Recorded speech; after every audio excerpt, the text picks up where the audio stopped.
जोधपुर केंद्रीय संस्कृति एवं पर्यटन मंत्री गजेंद्र सिंह शेखावत जोधपुर पहुंचे।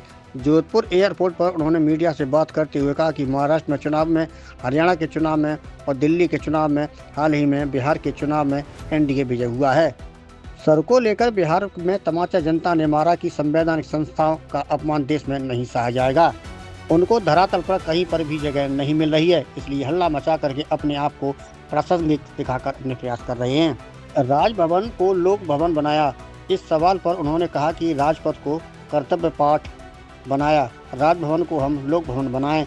इसमें मुझे लगता है कि मतलब क्या होता है, कॉलोनियल माइंडसेट कहते हैं कि हम गुलामी की दास्तान के सारे प्रतीक को समाप्त करें। हम सम्मान और गर्व के साथ भारत के विरासत का संरक्षण करते हुए विकसित होंगे। उस दिशा में समझता हूँ महत्वपूर्ण कदम है।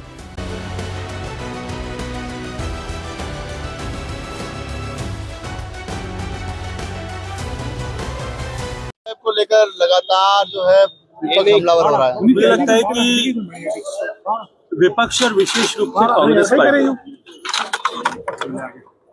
इंडी गठबंधन जिस तरह से शत विकसित हुआ है, महाराष्ट्र के चुनाव में, हरियाणा के चुनाव में, दिल्ली के चुनाव में और अभी हाल में बिहार के चुनाव में जिस प्रचंड बहुमत के साथ में एनडीए विजयी हुआ, इंडी गठबंधन और कांग्रेस पार्टी के सारे सहयोगी अब उनके पास में किसी तरह का कोई भी मुद्दा नहीं बचा है।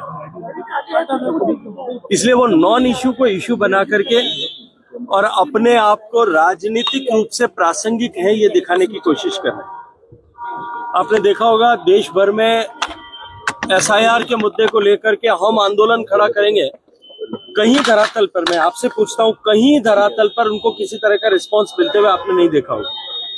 और एसआईआर के मुद्दे पर जब वो बिहार में इतनी बड़ी बात कर रहे थे, जनता ने करारा तमाचा कि संवैधानिक संस्थाओं का अपमान देश बर्दाश्त नहीं करेगा, ये करते हुए उनके चेहरे पर लगाया है।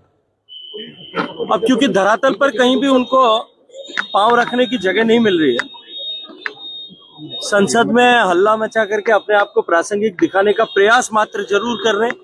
राजनीतिक रूप से कम इतना प्रयास करने का अधिकार उनका है और उनको अपने अधिकार के साथ में काम करें। यहाँ तक कुछ सर, राजभवन को लोक भवन बनाया जा रहा है।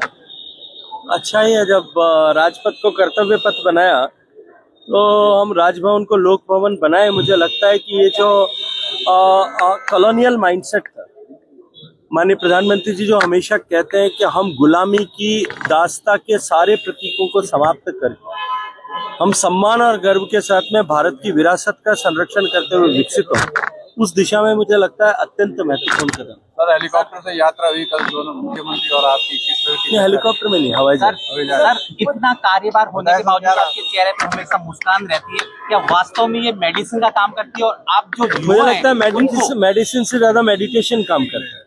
और अपने काम को यदि व्यक्ति मेडिटेशन समझने लग जाए, उसको अगर उसमें आनंद लेने लग जाए, तो राष्ट्रीय स्वयंसेवक संघ की प्रार्थना में एक पंक्ति आती है, यत् कंटका कीर्ण मार्गम स्वयं स्वीकृतम च सुगम कार्य। ये रास्ता कांटों से भरा हुआ है, लेकिन हमने अपने लिए स्वीकार किया, इसलिए हमको सुगम लगता है। तो हमने अपने लिए जो काम तय किया उस काम में हम पूरा आनंद लें, इसलिए आनंद बना रहे। नई जनरेशन की क्या मैसेज देना चाहेंगे आप?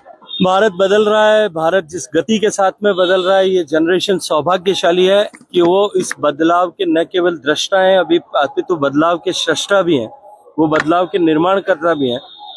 ये जो वर्तमान की पीढ़ी है, सबसे सौभाग्यशाली पीढ़ी है जो इस बात पर गर्व कर सकेगी कि इस भारत को विकसित हमने बनाया और विकसित हुए भारत में हम रहते भी। मेरी उनको बहुत सारी शुभकामनाएं। चार्टर में क्या चर्चा हुई सर? चार्टर में कोई चर्चा हुई प्रदेश को लेकर? नहीं, बहुत सारी चर्चाएं हुई है, राजनीतिक चर्चा भी हुई है, प्रशासकीय चर्चाएं भी हुई है। आगे आने वाले समय हमको किन दिशाओं में राजस्थान पे काम करने की आवश्यकता है, इन सब विषयों पर हमने खुल करके चर्चा की। मुझे लगता है चर्चा तो होती है। रोहिंग्या घुसपैठ पर अब सुप्रीम कोर्ट भी कटाक्ष करने लगा, तो कब तक समाप्त हो जाएगी? देखिए, एसआईआर हो रहा है और मुझे लगता है आधा समाधान इस एसआईआर से हो जाएगा, लेकिन कुछ लोग एसआईआर का विरोध कर रहे हैं। ये प्रश्न जो लोग एसआईआर का विरोध कर रहे हैं, उनसे यदि अवसर मिले कभी तो उनसे जरूर करिएगा, लेकिन जब उनसे प्रश्न करने का समय आएगा तब आप लोग फोटो खिंचा करके खुश हो जाओगे।